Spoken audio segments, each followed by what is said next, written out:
எனவே வாலிப மனது விண்வெளி விண்வெளி ஏறும்.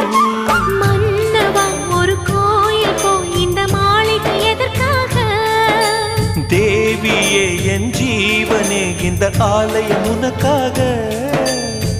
வானில் ஒரு புயல் மழை வந்தால் அழகே என்னை எங்கனம் காப்பாய். கண்ணே உன்னை என் கண்ணில் வைத்து இமைகள் எனும் கதவுகள் அடைப்பேன். சத்தியமாகுமா?